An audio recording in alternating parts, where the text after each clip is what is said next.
Você quer saber quais são os assuntos de química que mais caem nos concursos? Você gostaria de saber como essas questões de química geral são abordadas nos concursos?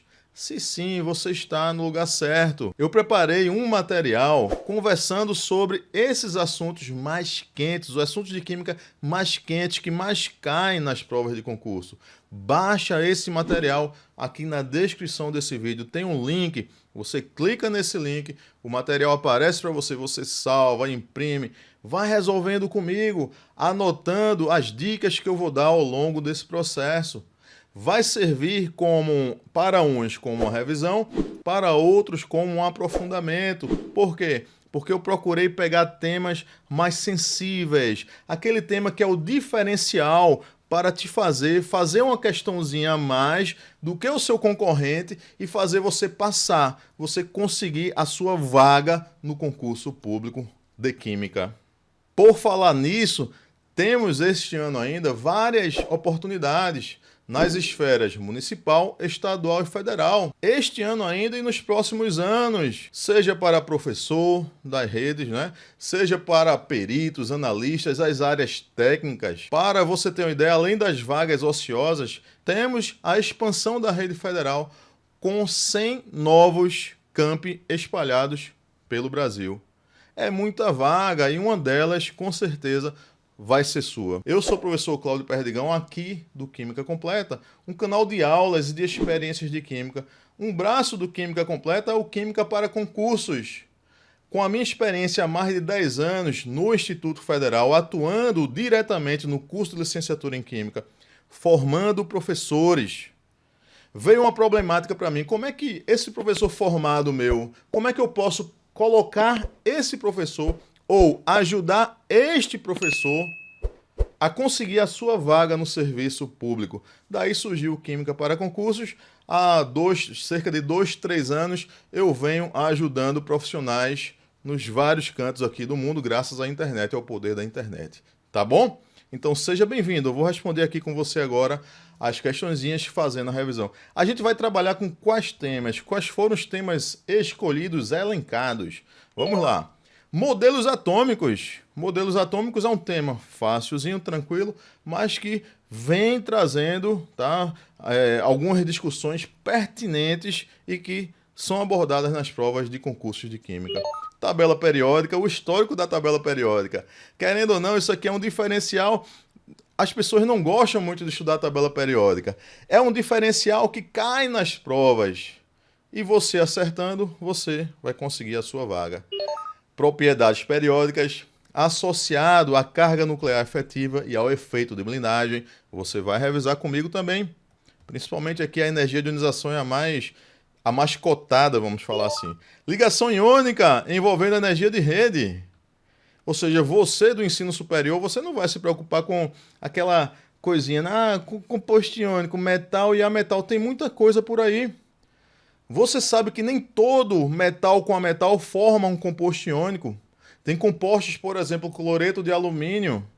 É formado por metal e ametal, mas não forma composto iônico, por causa do poder de polarização do alumínio e da polarizabilidade do cloro. Esses detalhes você precisa conhecer. Polaridade das moléculas, depois hibridização, esses são os mais quentes, tá? Hibridização, forças intermoleculares associadas às características das substâncias, ponto de fusão, ponto de ebulição, solubilidade. Geometria molecular, esse assunto aqui, ele não cai, ele despenca, não é isso? Teoria da ligação de valência, a TLV. Teoria do orbital molecular, exatamente, teoria do orbital molecular, para que ele serve, o que ele chega para resolver, que as outras teorias não resolviam. A força e estrutura dos ácidos, então veja só, força dos ácidos associada às estruturas, associados também a discussões lá da fisicoquímica, constante de ionização, o menos log dessa constante, Ka, pKa. Força das bases, substâncias do cotidiano, vamos dar uma relembrada. Característica dos sais, por exemplo, sal de neutralização total, sal de neutralização parcial, sal ácido, sal básico. Classificação dos óxidos, reações químicas, reações de oxirredução, quais são as que não são, balanceamento por oxirredução. Cálculo de fórmulas. Como é que você chega da fórmula percentual para a fórmula mínima? Ou então questões de análise química pela combustão, por exemplo, e questões de estequiometria. Então a gente vai trabalhar esses itens nas questões a partir de agora. Essa questão aqui, ó, 2019, professor de Química, SEDUC Alagoas. Mendeleev foi o primeiro cientista a organizar elementos químicos em uma ordem periódica. E aí, prof, o que é que você acha? Foi o Mendeleev? Percebemos o seguinte, antes de Mendeleev, a gente teve algumas contribuições ao desenvolvimento da tabela periódica. Por exemplo, parafuso telúrico, onde você tem a organização dos elementos de acordo com a massa, o número crescente da massa, e uma mesma vertical, ficavam elementos com características semelhantes, o surgimento aí dos grupos ou famílias. A gente tem a lei das oitavas de Newland. O Newland vai organizando os elementos seguindo a ordem das notas musicais. E aí, quando terminava, ó, Dó, Ré, Mi, Fá, Sol, Lá, Si, ele recomeçava um novo período de acordo com a ordem crescente de suas massas. Então, não foi Mendeleev o primeiro cientista a organizar elementos químicos em uma ordem periódica. Então, isso aí é falso. Próximo. A tabela periódica de Mendeleev foi organizada em ordem crescente da massa atômica, verdadeiro. Ordem crescente, o Mendeleev, ele pega elementos até então descobertos na época dele e organiza esses elementos em cartas com suas propriedades físicas e químicas. E, de acordo com a ordem crescente dessas massas, ele vai alocando os elementos, organizando, né, aquilo que seria uma tabela periódica mais parecida com o que a gente tem atualmente. Tá? De acordo com a ordem crescente das massas. Falou em ordem crescente das massas, você tem Mendeleev. E lembra que ele deixa espaços vazios porque tinham elementos que, na época, não tinham sido descobertos. Mas, pela periodicidade, pela lei periódica, ele conseguia determinar características daquele provável elemento. E quando esse provável elemento foi descoberto, ele tinha exatamente características previstas pelo Mendeleev. É o ECA, silício, por exemplo, né? Vamos lá. 3. Todos os elementos químicos antigamente classificados como semimetais foram reclassificados como metais. Como assim? Veja só. Tabelas mais antigas aparecem dessa forma aqui, ó. Tabelas mais atuais, vamos colocar dessa outra forma aqui, asterisco. Perceba que as tabelas mais antigas você tinha a separação, ó. Você tem os semimetais aqui em roxo. As tabelas atuais, você não tem mais os semimetais. Percebe que a IUPAC, ela, a partir de determinado momento, ela decide não mais ter a classificação dos semimetais. E aí os elementos ficam separados entre ametais, metais, gases nobres e hidrogênio. Nessa lógica, veja só, esses elementos aqui, quando você segue aqui essa diagonal, eles são os semimetais, não é? Esses semimetais que eu tracei essa diagonal, todos eles adquirem agora, com essa nova classificação, eles ficam fazendo parte, todos eles, dos ametais. Então, ficam sendo ametais aqui, ó, boro, silício, aqui o arsênio, telúrio e o polônio, certo? E os metais, o germânio, o estânio e o polônio. Tudo bem? Então é isso. Todos os elementos químicos antigamente classificados como semimetais foram reclassificados como metais. Isso é falso. Apenas o germânio, o estânio e o polônio, certo? Então esse item é falso. Uma parte ficou classificada como ametal, outra parte como metal. Falso. Questão 4, SEDUC 21. Compostos formados unicamente por átomos de carbono, ligados por meio de ligações covalentes, podem ser isolantes ou condutores, a depender simplesmente do arranjo cristalino. Verdadeiro, né? Você vai ter alótropos aí do carbono. Você tem, por exemplo, o carbono na forma de grafite. Ele conduz corrente elétrica. Você vai ter hibridização dos átomos de carbono em sp2. O carbono diamante, que não é condutor, você vai ter uma disposição tetraédrica sp3. Então, de acordo com a estrutura, do arranjo, né, cristalino, você tem condutibilidade elétrica ou não. Esse item é o item verdadeiro. Correto? Quinto, a periodicidade da eletronegatividade na tabela periódica sofre influência do efeito de blindagem. O efeito de blindagem, como vimos em nossas aulas, é uma diminuição da atração do núcleo pelos elétrons, dado pela blindagem. Ou seja, um elétron diminui a atração do núcleo pelo outro elétron, ou seja, blinda a força desse núcleo. A força que sobra é chamada de carga nuclear efetiva, cuja relação é a carga nuclear efetiva é igual a carga nuclear menos um parâmetrozinho que é o efeito de blindagem. E a gente sabe que o efeito de blindagem, ele interfere em energia de ionização. O efeito de blindagem interfere no raio. O efeito de blindagem interfere na afinidade eletrônica. Então veja só, o efeito de blindagem, ele vai interferir na energia de ionização e ele interfere também na afinidade eletrônica, sendo que a eletronegatividade, há uma definição que afirma que ela é uma média aritmética entre a energia de ionização e a afinidade eletrônica, é a eletronegatividade. Logo, se o efeito de blindagem interfere na energia de ionização, interfere na afinidade eletrônica, vai interferir também na eletronegatividade. Esse item é um item verdadeiro. Próximo item. Prova do professor de Química, São Paulo, FGV 2023. A energia de ionização é uma propriedade periódica que mostra a tendência inversa ao raio atômico, diminuindo da direita para a esquerda ao longo do período. Entretanto, observa-se que, ao contrário à regra, os valores da primeira energia de ionização dos átomos de nitrogênio e oxigênio mostram uma diferença.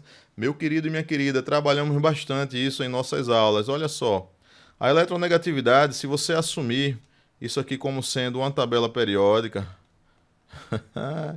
sem grandes... Não espere muito não, tá? Uma tabela periódica, se você assume que ela é assim, não é? A energia de ionização cresce da esquerda para a direita e ela cresce também de baixo para cima, certo?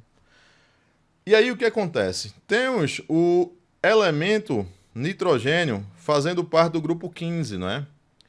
E o elemento oxigênio fazendo parte do grupo 16. Eles são do mesmo período, tá? Mas são de grupos opostos, não, são de grupos diferentes, né? Subsequentes, vamos falar assim. Então, veja só, a gente esperaria que o oxigênio tivesse uma maior energia de ionização do que o nitrogênio, mas há uma inversão. O nitrogênio possui uma maior energia de ionização do que o oxigênio. Para você explicar isso, pode ser de duas formas. Ou você explica em função do nitrogênio, ou você explica em função do oxigênio, tá certo? Vamos lá. O oxigênio é o elemento número atômico 8, o nitrogênio número atômico 7. Quando você faz a distribuição eletrônica do oxigênio, você vai ter 1s2, 2s2, 2p4. Esse subnível do tipo P, com esses três orbitais, você vai alocar os elétrons, certo? Seguindo a regra de Rand e o princípio da exclusão de Pauli. Então, 1, 2, 3 e agora aqui 4, certo?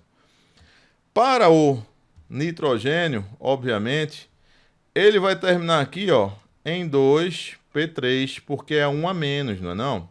E aí o que acontece? Você, fazendo aqui a distribuição eletrônica nos orbitais, você vai encontrar algo dessa maneira, não é? Para cima, para cima, para cima. Ou seja, para explicar o fato de o nitrogênio ter uma maior energia de ionização do que o oxigênio, ou seja, inverter essas energias de ionização, você pode explicar de duas formas.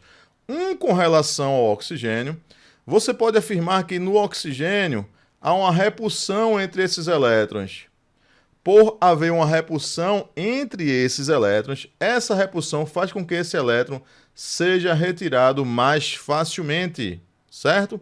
Como ele é retirado mais facilmente, você vai experimentar uma menor energia de ionização para o oxigênio. E com relação ao nitrogênio, você pode justificar afirmando que elétrons desemparelhados, os três elétrons desemparelhados em um em um subnível, né?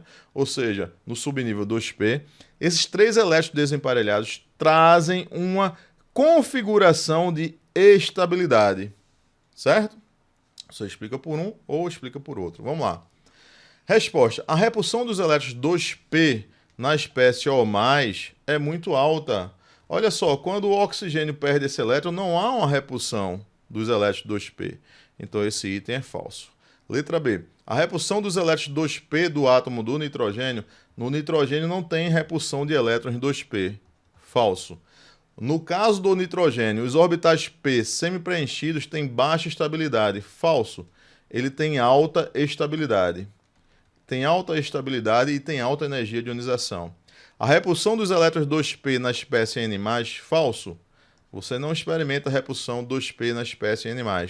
Letra E. No caso do oxigênio, 2 elétrons ocupam o mesmo orbital P, causando forte repulsão, diminuindo relativamente a energia de ionização. Essa é a resposta da questão. Tudo certo? Então, caiu propriedades periódicas. Lembra que a energia de ionização ela é uma das propriedades periódicas mais cotadas para aparecer para você. Certo? Questão 7. Vamos lá. Questão 7 fala o seguinte. Os elementos do grupo 18, gases nobres da tabela periódica, possuem também a denominação de gases inertes, ou gases raros. Essas denominações são ambas inadequadas, já que, apesar de pouco reativos, esses elementos formam compostos. Sobre os elementos do grupo 18, assinala a alternativa falsa. Os gases nobres possuem a capacidade de se difundir através do vidro, da borracha, de materiais plásticos e ainda através de metais. Sim, eles são gases monoatômicos, né? Eles se difundem facilmente. Verdadeiro. Marca a letra A, lasca-se. Por quê? Porque ele quer a incorreta. Ele quer a falsa. Muito cuidado, prof. Muito cuidado, profa. Letra B. Esses elementos possuem altas energias de ionização e afinidade eletrônica nula. Verdadeiríssimo. Os gases nobres têm as maiores energias de ionização do período ao qual fazem parte, porque a energia de ionização cresce da esquerda para a direita e de baixo para cima. Agora, eles não têm afinidades a elétrons extras, tá? Por suas configurações já serem estáveis. Verdadeiro. C. O hexafluoreto de xenônio, onde 6 elétrons desemparelhados formam ligações com átomos de flúor, certo? Apresenta uma estrutura octaédrica. Quando você pega o hexafluoreto de xenônio, XeF6. Lembra das nossas aulas de teoria da repulsão dos pares de eletrões na camada de valência? Você coloca o elemento, né? E aí você vai colocar os elétrons que ele tem na camada de valência por pontinhos. Então, do grupo 18, você vai colocar 8, né? Ou família 8A, 4, 5, 6, 7, 8. E aí você conecta os ligantes. Você vai conectar os átomos de flúor, certo? Conecta os átomos de flúor. 1, 2, 3, 4, 5, 6. E sobra um paraeletrônico, tá? Ou seja, é uma estrutura com o quê? Com 7 braços. Estrutura com 7 braços, lembra disso? Você vai formar uma... É bem raro isso, né? Mas nesse caso aqui você vai formar uma pirâmide. Essa pirâmide aqui vai ser uma pirâmide pentagonal, não é octaédrica. Octaédrica é quando você tem 6 braços. Octaédrica, ó, é quando você tem 6 braços aqui, assim, ó. Por exemplo, SF6 é octaédrica, porque você vai ter 6 braços. Aqui, octaédrica. Então, este item aqui é um item falso. Percebe? Essa questão aqui foi do Instituto Federal de Sergipe, 2011. Letra D. Somente os gases nobres mais pesados formam compostos, o que está relacionado à menor energia de ionização desses dentro do seu grupo da tabela periódica. Isso é verdadeiro. Ou seja, só os mais pesadinhos aqui, ó. Começa com hélio, neônio, já é bem difícil, né? Aí hélio, neônio, argônio também. O xenônio é o que faz mais, né? Ele é o mais pesadão. Você tem uma eletrosfera mais espessa. É mais fácil para fazer ligações químicas. Tais elementos, quando se apresentam como moléculas monoatômicas, possuem forças interatômicas muito baixas. Olha só, esse item foi considerado verdadeiro, por mais que eu discorde, tá? Eu não consigo entender molécula monoatômica. Molécula monoatômica? A não ser que ele dissesse assim, ó, moléculas homoatômicas. A não ser que ele dissesse assim, ó, moléculas homoatômicas. Por exemplo, se eu tivesse assim, ó. Se eu tivesse, tá? É até improvável eu ter uma molécula dessa. Se eu tivesse o hélio 2, certo? É uma molécula formada por dois átomos, não é isso? Ela é homoatômica, porque esses átomos são iguais, ó, iguais. Mas não dá para ter uma molécula com um átomo só, entende? Que não dá para ter uma molécula com um átomo só, uma molécula monoatômica, porque para ter molécula tem que ter pelo menos dois átomos. Então, este item aqui eu iria recorrer, tá certo? Eu iria te ajudar, né? Ajudar você também a recorrer. Você fazendo parte aí do Química para Concursos, tem toda a nossa, digamos assim, nosso acompanhamento pré-prova e pós-prova. Vamos lá, 8. Sobre os modelos atômicos, analise as alternativas a seguir. Observe, foi do IFPI essa aqui, tá? IFPI, Instituto Federal do Piauí, professor do ensino básico, 2022, foi ontem, né? Sobre os modelos atômicos, analise as alternativas a seguir. Ele quer a correta, tá? O modelo de Bohr obedece à teoria da mecânica clássica. Pem, já não dá, né? Lembra que o Rutherford, o Rutinho, que por sinal foi professor do Bohr, né? O Rutherford que foi professor do Bohr.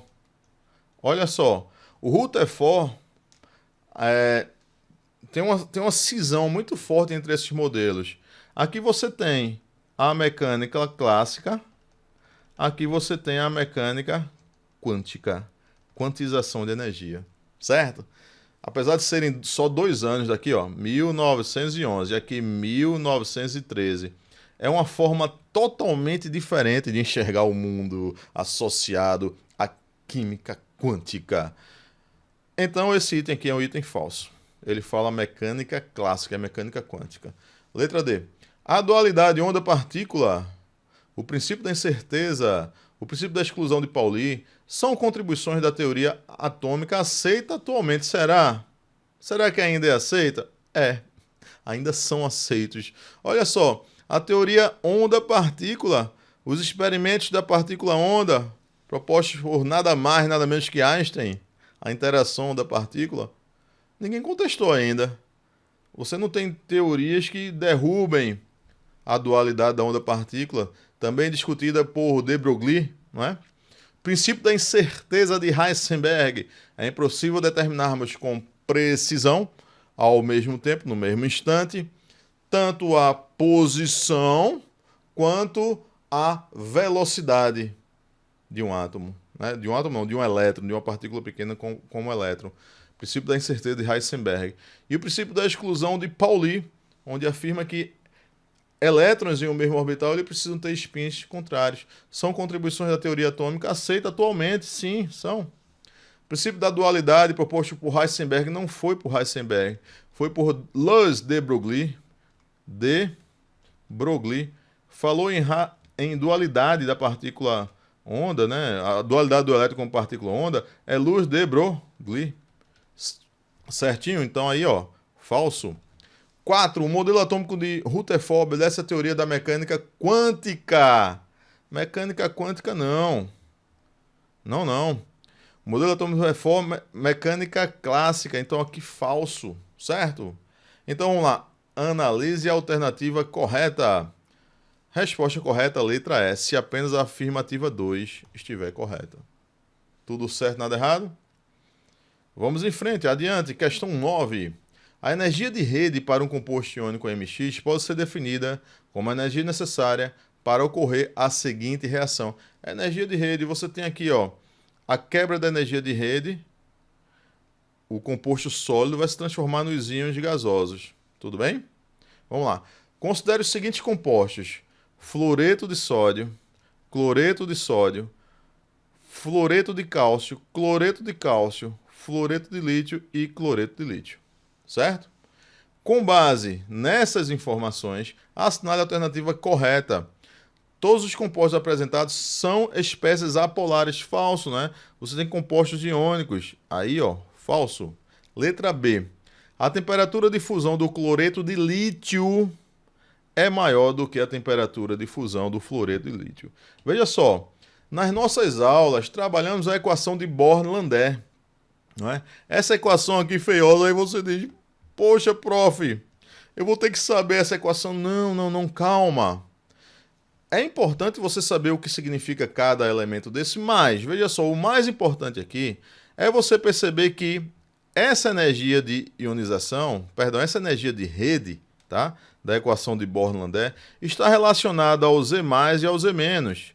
O que é o Z+ e Z-? São as cargas catiônica e aniônica. Quanto maiores as cargas catiônica e aniônica, maior o quê? Maior a energia de rede. Aí sim, quanto maior a energia de rede, maior o ponto de fusão, maior o ponto de ebulição, por exemplo, certo? Maior a dureza do material. E um outro fator, o raio. Olha só, o raio, a distância entre os núcleos aqui, ó, dos íons, ó. Isso também conta, certo? Quanto menor o raio, maior a energia de rede, não é? Porque o raio está assumindo aqui a posição do denominador, tudo bem? Então não se preocupa, você não tem nas provas de professores esses cálculos para serem feitos utilizando a constante de Avogadro, utilizando a constante de Madelung, utilizando o raio de Bohr, não. Utilizando a permissividade aqui, o epsilon zero, não é? Não tem questões sobre isso, mas tem questões de você interpretar a característica da energia de rede associado às cargas catiônicas e aniônicas e ao raio, como essa questão, tá bom? Vamos lá. Aí ele diz assim, ó, a temperatura de fusão do cloreto de lítio é maior do que a temperatura de fusão de fluoreto de lítio. Então veja só, você pega o cloreto e o fluoreto, o lítio, então, estaria interagindo com o cloreto e o fluoreto. O flúor, aqui, ó, elemento do segundo período. O cloro, elemento do terceiro período. Fica mais embaixo, certo? Então, veja só. Fluoreto de lítio, cloreto de lítio. As cargas são as mesmas, ó. Você vai ter um mais, um menos e um menos, certo? Então, o que vai modificar? Vai modificar o raio. Percebe que o raio aqui, ó, do fluoreto de lítio vai ser um raio menor, não é? Por quê? Porque o cloreto, ele experimenta um raio maior, certo? Então a mudança vai ser aqui no raio. Aí ele fala, a temperatura de fusão do cloreto de lítio é maior. Veja só, o cloreto de lítio, o que ele vai ter? Ele tem um maior raio, certo? Se ele tem um grande raio, olha só, o denominador está grande, ele vai ter o quê? Uma menor energia de rede. Se ele tem uma menor energia de rede, é mais fácil fundi-lo. Ele vai ter uma menor temperatura de fusão. E ele diz que o cloreto de lítio tem uma temperatura de fusão maior, uma temperatura de fusão maior. Esse item aqui é um item falso. Certo? Letra C. A temperatura de fusão do NaF é maior do que a temperatura de fusão do NaCl. Então vamos embora. Pegar aqui o sódio junto do flúor. Sódio aqui junto do flúor e o sódio junto do cloro. Veja só, bem parecido. Aqui eu vou ter um mais, um menos. Então a mesma carga, né? A carga não vai mudar para comparando os dois compostos. O flúor você vai ter um raio menor e o cloreto você vai ter um raio maior. Certo? Então ele diz a temperatura de fusão do NaF é menor. Vamos lá. NaF. NaF ele vai ter um menor raio. Se ele tem um menor raio, ele vai ter uma maior energia de rede, logo ele vai ter uma maior temperatura de fusão. Tudo bem? E ele diz, ó, a temperatura de fusão do fluoreto de sódio é menor. Falso. Fluoreto de sódio vai ser maior. Por quê? Porque ele vai ter menor raio. Percebeu? Discutimos bastante isso no nosso curso. O molo da energia de rede do cloreto de lítio é maior do que o molo da energia de rede do fluoreto de lítio. Vamos lá. Lítio e cloro, e lítio e flúor. Então a mesma coisa aqui, ó, raio menor, raio maior, certo? Então o molo da energia de rede do cloreto de lítio. Olha só, cloreto de lítio ele vai ter o maior raio. Se ele tem o maior raio, ele vai ter a menor energia de rede, certo? Então ele diz, ó, o molo da energia de rede do cloreto de lítio é maior. Não, é menor. Falso. Letra E. O molo da energia de rede do CaF2 é maior que o molo da energia de rede do CaCl2. Agora ele pega o cálcio 2+, agora cálcio 2+ junto com flúor, cálcio 2+ junto com cloro, fluoreto e cloreto, certo? Então vamos lá, o molo da energia de rede do CaF2 é maior. O CaF2, ele vai experimentar um menor raio, não é? Se experimenta um menor raio, ele vai ter o quê? Ele vai ter uma maior energia de rede. Então o molo da energia de rede do CaF2 é maior do que o molo da energia de rede do CaCl2. Esse item é um item verdadeiro, tá bom? Então, não esquece de lembrar que na formação dos compostos iônicos, você tem energia de rede, que pode ser entendida como uma energia liberada na formação de 1 mol do composto iônico a partir de suas espécies gasosas, tá bom? Questão 10 fala o seguinte, percebe que foi de engenharia química, uma questão aqui adaptada. Olha só, toda vez eu adaptei essa questão, quando você vê aqui adaptada por mim é porque houve um temperinho a mais, tá bom? Então, eu quero dizer para você que se você for pegar essa questão, ela não está exatamente, tá? Essa questão que está aqui, ela não é exatamente igual à questão 2023 da banca Setup. Houve uma mudançazinha, tá? Eu fiz uma mudançazinha nela. Vamos lá. Se uma molécula tem um aumento de dipolo elétrico permanentemente maior que zero, então ela é dita polar. Tranquilo, né? Moléculas não polares ou apolares, né? São chamadas de apolares. Analise as polaridades indicadas para as seguintes moléculas e assinale a opção que está escrita de forma errada. Vamos lá. H2. Não há diferença de eletronegatividade entre dois átomos iguais. Logo, a molécula é apolar. Sim, entre esses dois átomos, hidrogênio e hidrogênio, né? Não há diferença de eletronegatividade e ela é apolar. Verdadeiro. Ele quer a errada, tá bom? Letra B. Com a molécula de água é angular, tudo certo, né? O momento de dipolo elétrico resultante é não nulo. Portanto, a molécula de água é polar, tudo certo, né? A molécula de água aqui vai ser angular, porque sobram vetores, ou melhor, sobram pares de elétrons aqui no oxigênio. E aí você vai ter os vetores de momento de dipolo do positivo para o negativo. E o somatório desses vetores de momento de dipolo vai dar um vetor momento de dipolo resultante. E a água é polar. Esse vetor momento de dipolo resultante vai ser diferente de zero e a água é polar. Tudo tranquilo, né? Certo! Letra C. O dióxido de carbono, a molécula do gás carbônico é linear. Então, apesar de haver cargas parciais, os momentos de dipolo elétrico cancelam-se, logo a molécula é apolar. Isso aqui foi bastante discutido nas nossas aulas. O CO2 ele é linear e você vai ter uma densidade negativa de cargas nos extremos e uma densidade positiva de cargas no carbono, mas você tem vetores de momento de dipolo do positivo para o negativo e esses vetores de momento de dipolo se cancelam e a molécula tem um vetor de momento de dipolo resultante igual a zero e ela é apolar. Então, apesar de ter ligações polares, ela vai ser apolar pela geometria molecular. Isso é verdadeiro. E a questão, ela quer o quê, concurseiro? Hein, concurseira? Ela quer a falsa. Letra D. A molécula do metano é tetraédrica. É tetraédrica? É um tetraedro. 4 braços. A soma dos momentos de dipolo elétrico é zero. Dessa forma, ela é apolar. Verdadeiro. A molécula do metano, ela é dessa forma aqui, né? Tetraédrica. Há um cancelamento dos vetores de momento de dipolo e ela é apolar. Verdadeiro. Ozônio. No ozônio, isso aqui não é o O3- não, tá? É só o O3. No ozônio, não há diferença de eletronegatividade entre os 3 átomos iguais. Então, a molécula é apolar. Ele está dizendo que o ozônio é apolar. Cuidado, prof. Cuidado. Quando você pega o ozônio pode ser escrito dessa forma, né? Não é isso? Ele poderia ser escrito aqui dessa forma. E aí colocando os pares de elétrons, 1, 2, 3, 4, 5, 6. Não é isso? Mas um vizinho teu poderia escrever o ozônio dessa outra forma aqui, ó. Certo? O teu amigo poderia escrever o ozônio dessa outra forma, ó. É ou não é? Essas duas formas a gente conhece como as formas canônicas.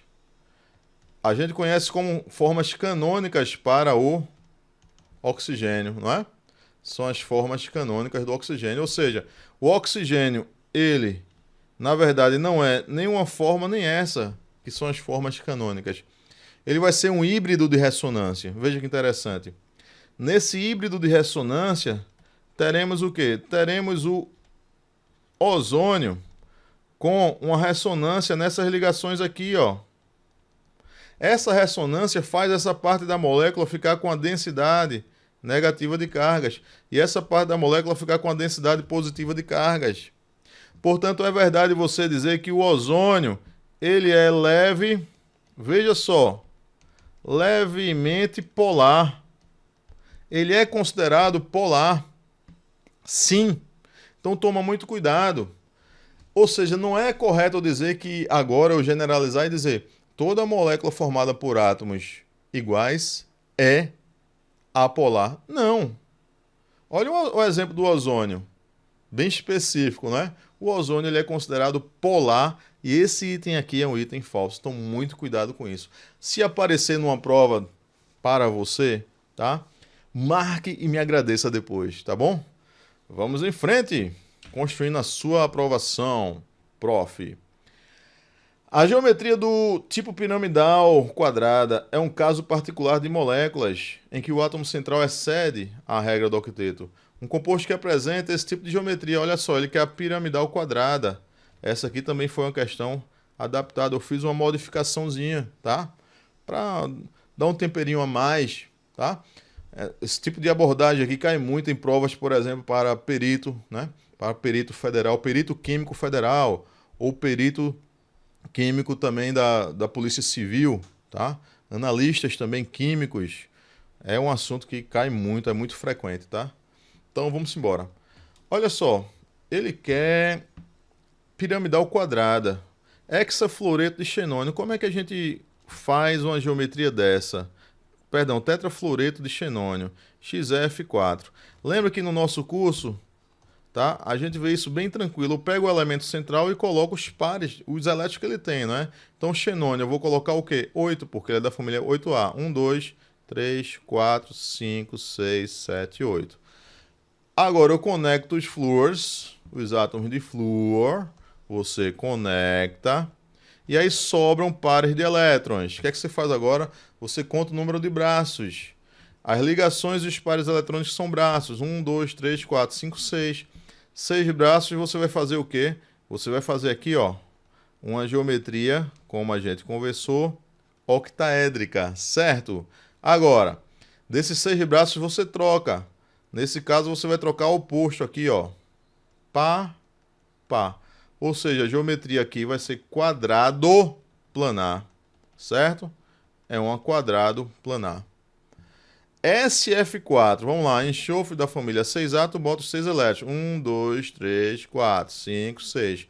Conecta os átomos de flúor. O par eletrônico tu bota aqui, né? Os elétrons que sobrarem você bota aos pares. Lembra que essa teoria está associada a Lewis também, né? A teoria de Lewis. E os elétrons você coloca aos pares. Aí, ó, 1, 2, 3, 4, 5, tá? 5. Então, 5 você vai pegar aqui, ó, uma bipirâmide de base triangular, não é? Sendo que esses ligantes equatoriais, lembra, ligante equatorial e axial, você troca nos equatoriais. Então, eu vou trocar aqui no equatorial, ó. Eu vou trocar por par eletrônico. E você vai ficar com a geometria de gangorra, né? Lembra aí que a gente já discutiu bastante isso no nosso curso? Gangorra é só você virar ela, né? Você gira ela aqui, ó, e você vai ver aqui uma gangorra. O cara que deu o nome dessa geometria, eu sei não, viu? Uma gangorra, porque o pirrainha senta aqui e o outro senta aqui, ó. O cara que lançou essa geometria, no mínimo, ele tinha vários filhos. Então, na forma de gangorra, não é essa a resposta. PF5, pentafluoreto de fósforo, PCl5. Essa aqui já sai direto, né, prof? PCl5 já sai direto, 5 ligantes ao redor do fósforo aqui, ó. No PCl5 você vai ter algo assim, ó. Bipirâmide de base triangular. Então, bipirâmide de base triangular não é essa a resposta. BRF5, Pega o bromo aqui, ó. Família 7A, o grupo 17. 1, 2, 3, 4, 5, 6, 7. E você conecta 5 fluores. 1, 2, 3, 4, 5, certo? E aí sobra um par de elétrons. Quantos braços? 1, 2, 3, 4, 5, 6 braços. Você desenha aqui os 6 braços, certo? Desenha aí os 6 braços. Pá, pá, pá. Tudo certo, nada errado? BR. E aí o que acontece? Percebe que essa espécie aqui é uma espécie que sobra um par de elétrons. Você coloca embaixo aqui, ó. Um par de elétrons, certo? E aí você tem uma estrutura piramidal, onde a base dela foi um quadrado. Esse item é verdadeiro. BRF5, certo? A última SF6, ela é uma octaédrica, né? Aqui sem problema nenhum. A geometria octaédrica. Certo? Questão 11. Tá demorando um pouquinho. A gente vai até, acho que é a questão 22, tá certo? Você vê que é um trabalho sério.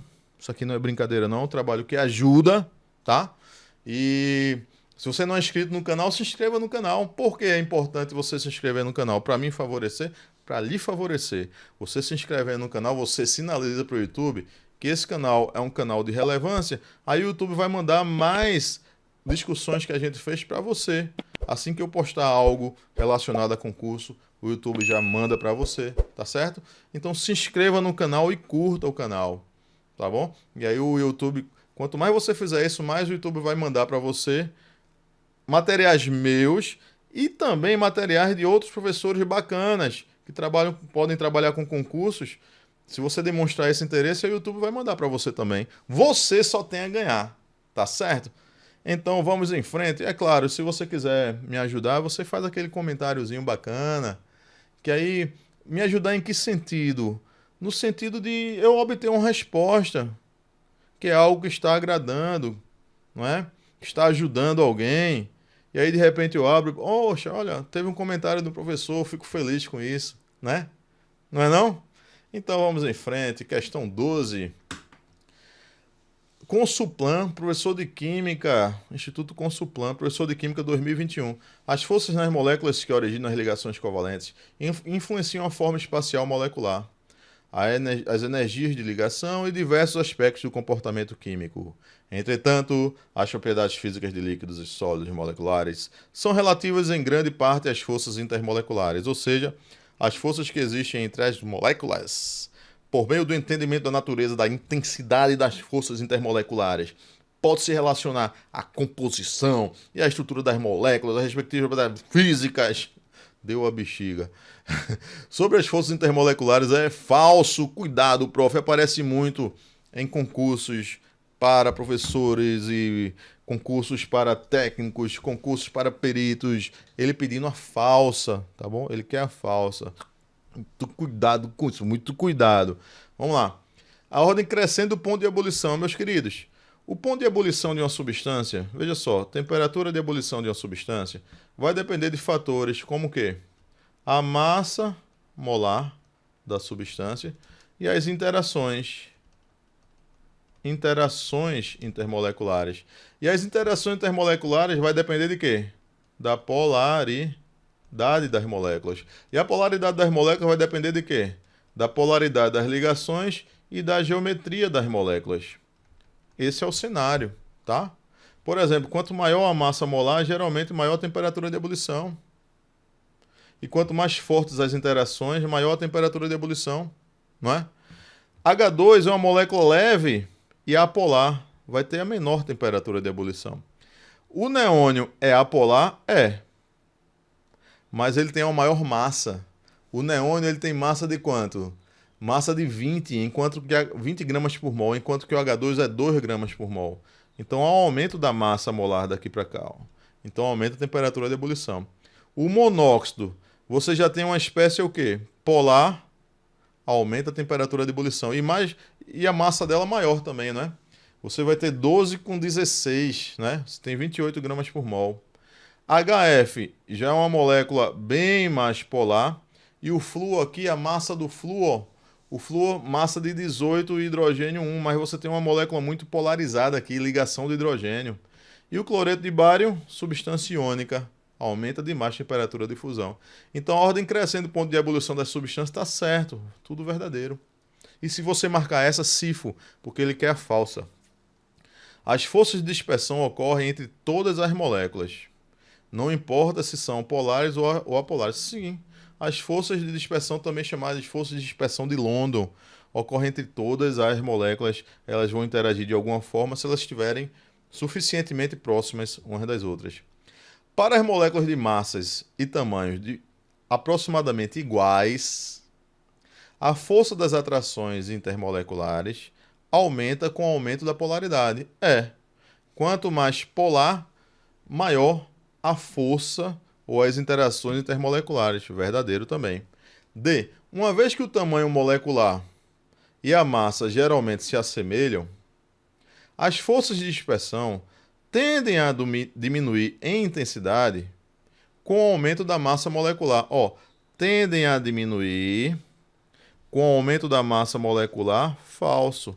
O aumento da massa molecular ou massa molar aumenta a temperatura de ebulição, aumenta as forças, né? Porque, quanto maior uma molécula, se você tem uma molécula mais espalhada, veja só, e aqui completa com hidrogênio, né? Quanto maior a molécula, maior a quantidade de prótons e elétrons, e maiores as interações entre essas cargas, tá? Então, o aumento da massa molar faz também aumentar a quantidade de elétrons. Aumentando a quantidade de elétrons, aumenta as interações entre as moléculas, tá? Então, um aumenta, aumentando o outro também, e não um aumenta e outro diminui. Por isso que esse item aqui é um item falso, tá? Resposta letra D para a afirmativa incorreta. 13. Julgue os próximos itens relativos à teoria da ligação de valência. O que a teoria da ligação de valência afirma? Afirma que para a ligação química ocorrer, tem que envolver orbitais com elétrons semi-preenchidos. A TLV descreve a ligação covalente em termos de orbitais atômicos. Sim, ela fala em termos de orbitais atômicos. Verdadeiro. A cor de um complexo metálico é explicada pela TLV. Falso. Os complexos metálicos, as cores dos complexos metálicos é um outro campo de estudo. É a teoria do campo cristalino e também a teoria do campo ligante. 3. Um átomo central com hibridização sp3d está envolvido em um arranjo octaédrico de elétrons. Falso. Octaédrico vai ser sp3d2, certo? Você vai contar, S é sempre em 1, P é 1, 2, 3, D é 1, 2. Lembra disso? S é sempre em 1, P é 1, 2, 3, D é 1, 2. Quando você soma aqui, 3 mais 1, 4 mais 2 dá 6, não é? 6. 6 você vai ter uma estrutura aqui, octaédrica, com 6 braços, certinho? Então, octaédrica é sp3d2. sp3d não é octaédrico, é bipirâmide triangular, tá bom? Então, esse item é um item falso. Nas ligações entre carbonos, a superposição lateral, que produz uma ligação π, resulta na formação de ligações mais fracas do que as ligações sigmas. Isso é verdadeiro. Nas nossas aulas, na aula de hibridização, a gente vê isso bem direitinho, tá certo? Item 1 e item 4, resposta correta, tá? Estão corretos item 1 e 4. Vamos em frente, daqui a pouco a gente está acabando, tá bom? Teoria dos orbitais moleculares. É uma ferramenta super importante esse tema, tá certo? Tanto nas provas de professores, quanto nas provas também para as áreas técnicas, a área de perícia também. Teoria dos orbitais moleculares. É uma ferramenta útil na descrição de ligações químicas, na avaliação da estabilidade química e na previsão de propriedades físicas das moléculas com absorção de luz e magnetismo. Utilizando o conceito de ordem de ligação, em que ordem de ligação, né? A gente sabe, facilitar. Ordem de ligação é igual número de elétrons ligantes. Lembra que a gente vê? Menos número de elétrons não ligantes sobre 2. Lembra? A gente discutiu isso bem tranquilo? Então, muito fácil, muito tranquilo esse assunto, né? É uma maravilha, eu gosto muito da teoria do orbital molecular. Em que OL é o número de elétrons em orbitais ligantes? Abaixo segue o diagrama de orbitais para o óxido nítrico, NO, que no estado gasoso é uma molécula paramagnética. Vamos lá. Por que ele é paramagnético? Lembra? Ele é paramagnético porque tem elétron desemparelhado. Que elétron desemparelhado? Olha aqui, ó. Certo? Elétron desemparelhado, substância paramagnética. Sim, tudo certo. Sendo assim, escolha a alternativa que apresenta quais características serão apresentadas para o íon NO+. Raciocine comigo. Esse diagrama aqui do orbital molecular, esse diagrama energético, é para o monóxido de nitrogênio. Agora, quando ele se transforma nesse íon, o que vai acontecer? Ele vai perder um elétron, certo? Veja que legal. Qual vai ser o elétron que vai ser perdido, que vai ser retirado? Esse elétron aqui, ó. E quando ele perde esse elétron, duas coisas acontecem. Primeiro, ele já vira diamagnético, não é? Por quê? Porque todos os outros elétrons vão ficar emparelhados. E aí, você vai ter uma substância diamagnética. Aquela que não é atraída por um campo magnético externo, aquela que tem até uma repulsa por campos magnéticos externos, tá? E uma outra coisa, vai ficar uma substância mais estável. Por quê? Observe que esse elétron foi retirado aqui, ó, de um π asterístico, não é? Ou seja, de um orbital antiligante. E os orbitais antiligantes desestabilizam o sistema, não é? O sistema que eu digo, a ligação. Ele desestabiliza a ligação. Então, foi retirado alguém que desestabiliza a ligação. Logo, você vai ter uma molécula ou uma estrutura mais estável. Você vai ter um íon mais estável, tá? Você encontra aqui, ó, na letra E. O NO+ terá maior estabilidade comparado ao NO. E será o quê? Diamagnético. Que questão linda, né? Questão muito bonitinha essa questão. Quando você olha assim, esses diagramas espantam um pouco, né? Mas eu diria para você que a teoria do orbital molecular é uma das teorias mais fáceis de se trabalhar, tá? Pelo menos na minha percepção. Questão 15. A força de um ácido está diretamente ligada à sua capacidade de sofrer ionização. Essa força pode ser determinada experimentalmente e expressa a partir dos valores de constante de ionização. Vamos para as funções inorgânicas, né? Então ele dá esses ácidos com suas... o pKa menos o log das constantes. Veja só, das nossas aulas, temos que um ácido, olha só, temos que um ácido, no caso um ácido de arrênios, né? Esse ácido, ele vai ser o quê? Ele vai ser mais forte, vou colocar assim, mais forte, tá? Ou então eu vou fazer assim, ó, ácido. A força ácida vai depender da sua constante de ionização. E, por sua vez, o seu pKa, que é menos o log dessa constante de ionização. Ou seja, quanto maior a força de um ácido, maior a sua constante de ionização e menor o pKa. Percebe? Porque o pKa é menos o log de Ka. Então imagina dois ácidos, ó. Tem um ácido que o Ka dele é 10 elevado a menos 3. O Ka de um ácido hipotético, HX. E um Ka de um ácido hipotético HY é 10 elevado a menos 6. Não é? Quem é o mais forte? É o HX, porque tem um maior Ka. 10 a menos 3 é 1000 vezes maior do que 10 a menos 6. Concorda comigo? Então o HX ele é mais forte. Lembrou disso? Sendo que quando eu tiro o pKa, lembrando que pKa é igual a menos o log do Ka, menos o logaritmo de Ka na base 10, né? O log decimal de Ka. Não é isso? Logo, o menos o log de 10 a menos 3 é 3. E menos o log de 10 a menos 6 é 6. Logo, você conclui que quanto maior o Ka, ou seja, quanto mais forte um ácido for, maior o Ka e menor o pKa. Tá fácil? E você faz o contrário também, ó. Quanto menor a força de um ácido, você vai ter um menor Ka e você vai ter um maior pKa. O contrário é verdadeiro também. Tá bom? Então vamos embora. Nessa questão, o que é que ele quer? Ele quer o mais forte. O mais forte vai ser o quê? O menor pKa. Então, desses aí, o mais forte vai ser o carbônico. Resposta correta, letra C. Porque entre eles ele vai ter o menor pKa. Tudo certo? Relembrando também a força dos ácidos com relação à sua estrutura, né? Você sabe, por exemplo, dos ácidos, por exemplo, um dos mais fortes é o ácido sulfúrico, né?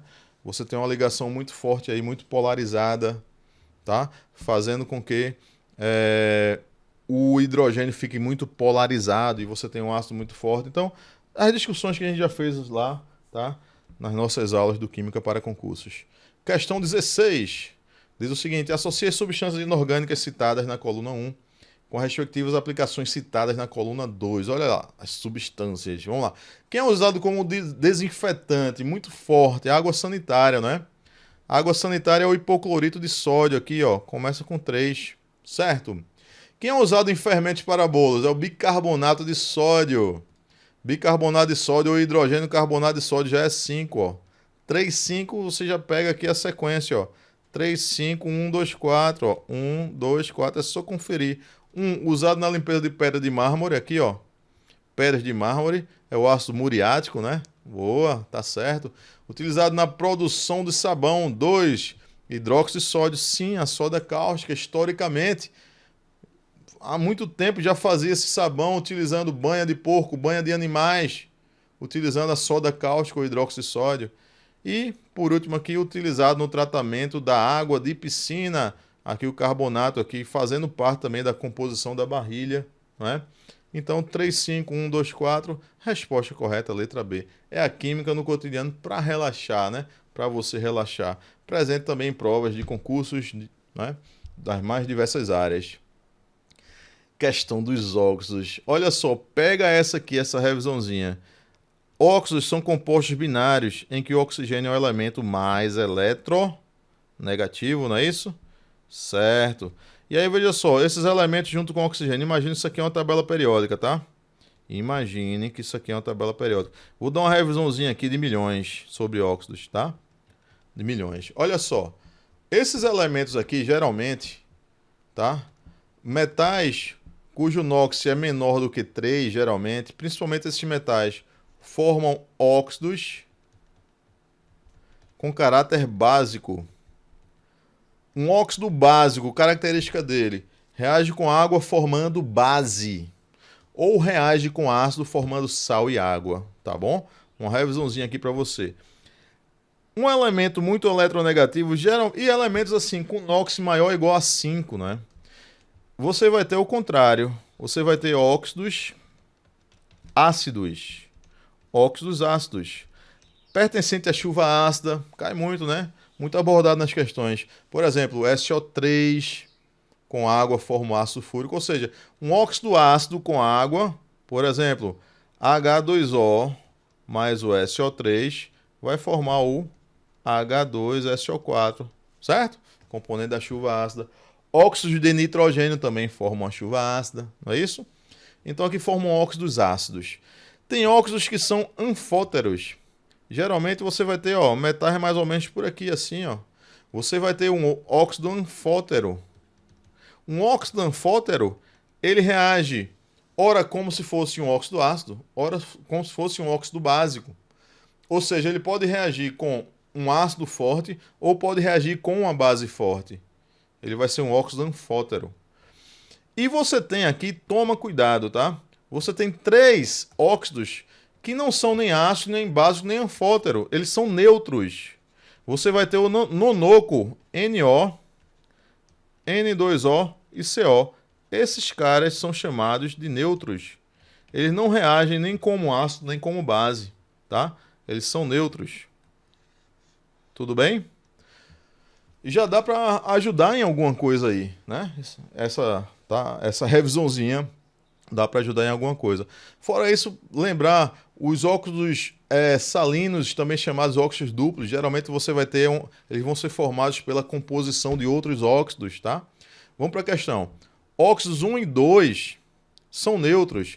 Olha só, o óxido 1 é um óxido ácido, responsável pela chuva ácida. Então, falso, ele quer a correta. O óxido 3 é um anidrido. Anidrido é um óxido ácido, tá? É um ácido sem água. Por exemplo, eu posso dizer que há o ácido sulfúrico. O SO3 é o ácido sulfúrico sem água, então ele é um anidrido. Entendeu?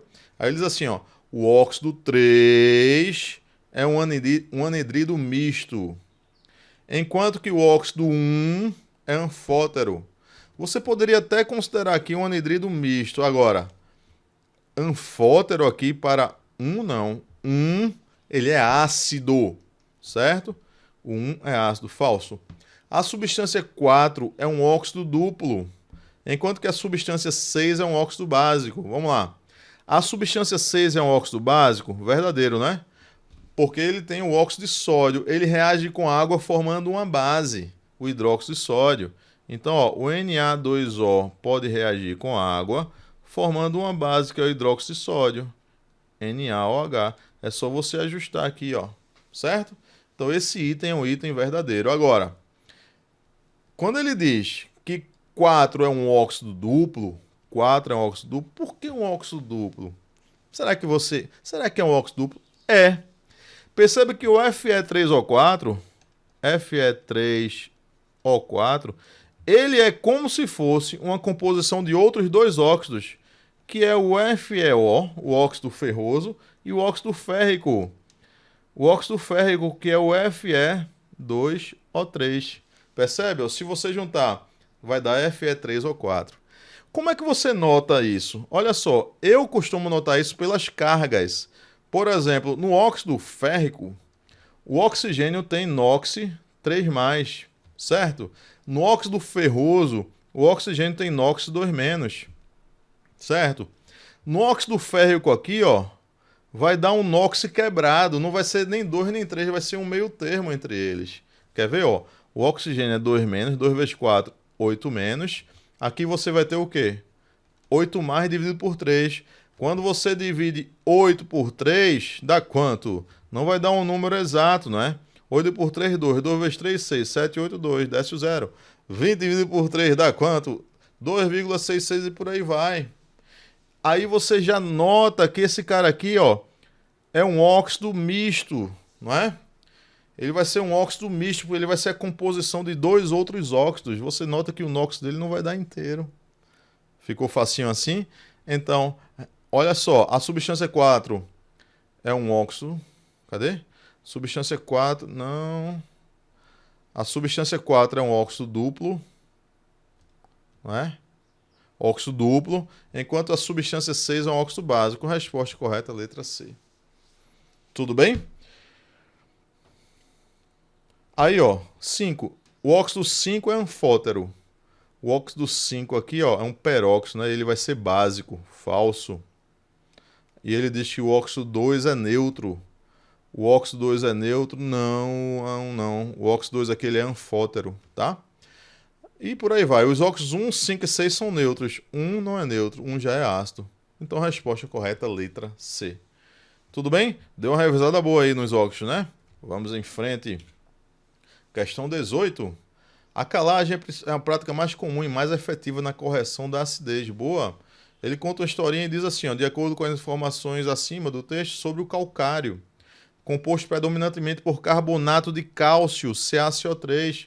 Olha só, CaCO3, carbonato de cálcio, principal componente do calcário. Deve ser utilizado em solos básicos, verdadeiro? Falso, por quê? Porque ele já é um sal básico. O carbonato de cálcio ou calcário, ele é obtido através do hidróxido de cálcio, né? CaOH2, que é uma base forte.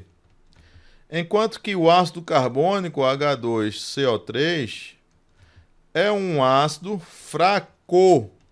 Vai predominar quem? O mais forte. Por isso que o carbonato de cálcio é um sal básico. Ele é um sal básico. Se ele é um sal básico, ele vai corrigir a acidez do solo, ou seja, é utilizado em solos ácidos. Falso. Possui caráter ácido. Falso. Caráter básico. Trata-se de um sal de caráter básico ou alcalino verdadeiro. Resposta correta, letra C. Em presença de fenolftaleína, torna a solução incolor. Falso. Em presença de fenolftaleína, fica o quê? Vermelho, por quê? Ou rosa, né? A fenolftaleína em meio básico fica vermelho ou rosa, tá bom? Tá te ajudando, não tá? Tá indo legal? Tá percebendo como as questões caem? Percebe? Só falta aí mais umas 4 questõezinhas. É intenso, o vídeo é longo, mas não importa. É um vídeo para te ajudar, tá certo? É uma aula aqui para te ajudar. Não importa quanto tempo eu esteja passando aqui com você. Questão 19, vamos lá. Percebe que aqui está deslocado, uma questãozinha de reações químicas, tá? Esse item 1 era para estar aqui, o item 2 para estar aqui, o item 3 para estar aqui, o item 4 aqui, o item 5 aqui. Ou seja, ele traz um ciclo de reações com o cobre, onde na primeira reação você adiciona ácido nítrico, na segunda reação hidróxido de sódio, terceira você aquece, quarta reação você adiciona ácido sulfúrico, quinta reação você bota o zinco, catalisador, né, em presença do ácido clorídrico. Vamos lá. Com relação ao ciclo de reações do cobre mostrado no esquema anterior, assinale a falsa. Vamos lá, ele quer a falsa. A reação 3 pode ser considerada uma reação de decomposição. A reação 3 aqui, ó. Perfeito, né? Ele pega aqui o hidróxido de cobre aqui, ó. Olha só. O hidróxido de cobre 2 ou cúprico aquece, formando óxido de cobre e água, né? Vai formar. Então os hidróxidos do cobre, tá? Ele, quando aquecidos, há uma reação de decomposição formando óxido e liberando água. É uma reação de decomposição verdadeiro. Você vai marcar a letra A, falso, né? Se lasca porque ele quer a falsa. Letra B. A reação 1 pode ser considerada uma reação de oxirredução. Verdadeiro? Olha só, o NOx do cobre sai de 0 aqui para 2+. Então, se houver a variação de uma espécie, já é de oxirredução. Então, a reação 1, mas ele diz apenas, ó. Será que apenas? Deixa eu ver se tem mais algum. Olha, tem outra aqui, ó. O cobre aqui ele sai de 2+ e passou para 0. Então, variou aqui também. A 5 também é de oxirredução. Tanto a 1 quanto a 5 são reações de oxirredução. Ele diz apenas 1 pode ser considerada uma reação de oxirredução. Isso aqui é falso. Marca letra B. Certo! Quer ver as outras? A reação 2 é uma reação de precipitação? É, porque você tem a formação de alguém sólido. Verdadeiro. A reação 2 produz um sólido azul? Sim. O hidróxido de cobre e hidróxido cúprico é um sólido azul. A solução resultante da reação 1 apresenta coloração azul claro? Sim. Você tem íons cobre em água, apresentam coloração azul, né? Um azulzinho bem bonito, inclusive. Verdadeiro, tá? Então, resposta da questão letra B. Questão 20. Questão 20, ele traz uma questão de balanceamento por oxirredução, tá? Então, ele traz aqui uma equação e aí ele vai perguntar várias coisas, ó. A soma dos coeficientes 31 e por aí vai. Olha só. Primeiro a gente tira o NOx das espécies do cromo aqui com NOx 3+, certo? Ele passou aqui, ó, para 6+. De 3+ para 6+, você tem aqui um aumento, não é, do NOx. Então, você tem aqui, ó, uma oxidação.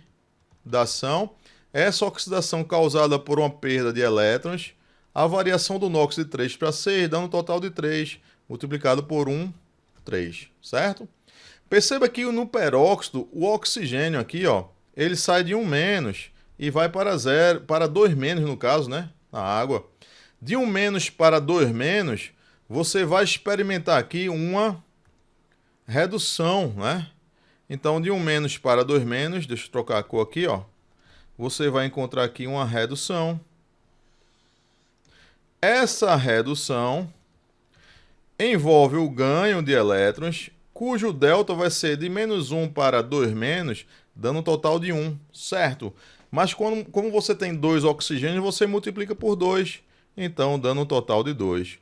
O que você vai fazer? Você vai trocar essas variações. A variação de um vai ser o coeficiente estequiométrico do outro, tá? Então, se no oxigênio variou 2, você vai botar aqui, ó, 2 para o cloreto de crômio, certo?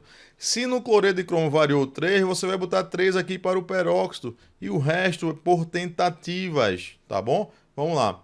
Temos 2 crômios aqui, ó. Aqui também 2 crômios. Vamos lá. 2 vezes 3, 6 cloros.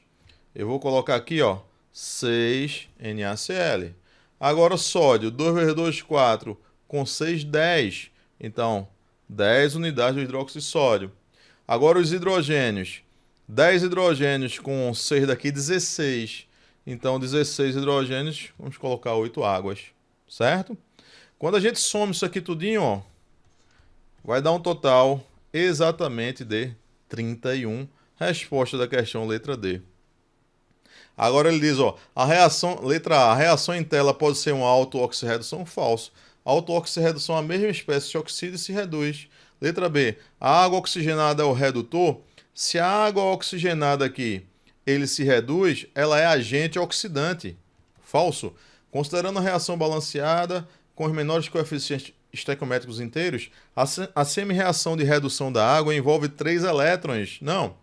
A semi-redução de redução da água vai envolver o quê? 2 elétrons. Falso. E a letra E, o número de oxidação do oxigênio na molécula de água oxigenada é menos meio. Não, é menos meio para os polióxidos. Para os peróxidos é menos 1, tá? Então, resposta é só a letra D. Tranquilo? Vamos lá. Questão 21.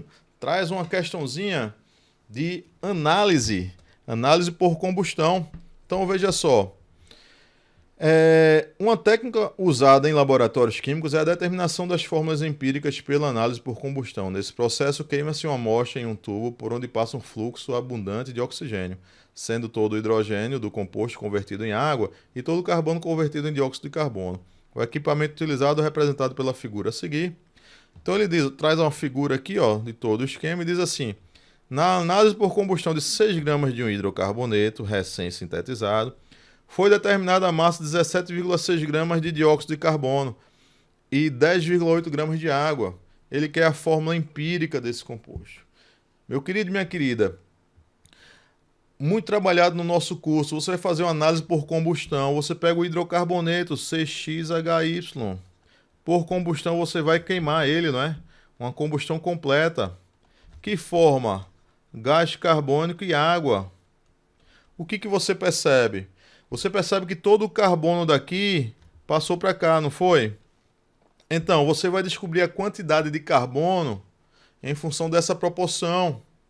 Eu posso dizer que o número de mols de carbono é igual ao número de mols do CO2. Logo, o número de mols de carbono vai ser... Quem é o número de mols do CO2? É a massa do gás carbônico formado dividido pela sua massa molar. Veja que tranquilo. E aí eu descubro o número de mols de carbono. Quem foi a massa do CO2 formada? Vamos lá, 17,6 gramas de dióxido de carbono. Tu vai dividir 17,6 gramas do dióxido de carbono pela massa molar dele, que é 44 gramas por mol. Certo? E aí você vai dividir 17,6 por 44, tá? Fazer aqui mais rapidinho. Vamos ter 17,6 dividido por 44. Você vai encontrar um total de 0,4. 0,4 mol. Certo? Você faz a mesma coisa agora, algo semelhante para a água, só tem um detalhe aqui, ó. Os hidrogênios daqui vão vir para onde? Vão vir para a água. Sendo que cada mol de água tem 2 mols de hidrogênio. Então eu posso dizer o seguinte, é uma verdade você dizer que o número de mols de hidrogênio é o dobro do número de mols de água. Concorda comigo? Então, o número de mols de hidrogênio vai ser o dobro do número de mols de água. E o que é o número de mols de água? É a massa da água dividida pela sua massa molar. Certo? Logo, o número de mols de hidrogênio vai ser 2 vezes a massa da água. Quanto foi a massa da água? 10,8 dividido pela massa molar da água, que é 18 gramas por mol. Certo? Fazendo aqui rapidinho as contas, você vai ter 10,8 multiplicado por 2, que dá 21,6. 21,6 dividido por 18. Você vai encontrar um total de 1,2 mols. Certo? Logo, o composto vai ser C 0,4, hidrogênio 1,2 em mols, tá? Sendo que a fórmula mínima empírica traz a menor proporção em números inteiros. Então você divide pelo menor, que é 0,4. Quando você divide pelo menor, que é 0,4, vai dar CH3, a fórmula mínima empírica. Resposta correta, letra C. Tá bom? Então, questãozinha interessante, tá? SEDUC PE 2016. Para finalizar, tá feliz, não tá? Tá revisando, não tá? Tá construindo a sua aprovação junto comigo, não é? Vamos em frente. Para terminar, a gente vai fazer aqui uma questãozinha de estequiometria. Para a determinação da pureza do sal sulfato de potássio. Vamos lá, sulfato de potássio, que é o K2SO4. 0,5 gramas, então 0,5 gramas. Foram tratadas com excesso de solução de cloreto de bário. Excesso de solução do cloreto de bário, é o BaCl2. Certo? Nessa reação, o que você vai fazer? Uma reação de dupla troca ou troca iônica. Você vai formar o sulfato de bário, que vai ser o BoSO4, aqui um sólido. E você vai formar o cloreto de potássio, na proporção aqui ó, de 2, né? 2KCl, certo? Aqui se você assumir aquoso, aqui sólido, porque vai ser um precipitado, e aqui aquoso, certo? Então você partiu 0,500 gramas de uma solução de cloreto de bário. O precipitado foi lavado. Quem é que foi lavado? O precipitado. Então você tem que saber aspectos da solubilidade, os sulfatos. O sulfato de bário, né? Ele é uma espécie pouquíssimo solúvel. Então foi lavado, seco e calcinado. Lavado, seco e calcinado é que você botou ele numa estufa para tirar toda a umidade. Até peso constante. A massa final do precipitado foi você obteve, ó, 0,466 gramas. É o que você obteve, certo? Ele quer a pureza da amostra. Qual é o grau da pureza? Certo?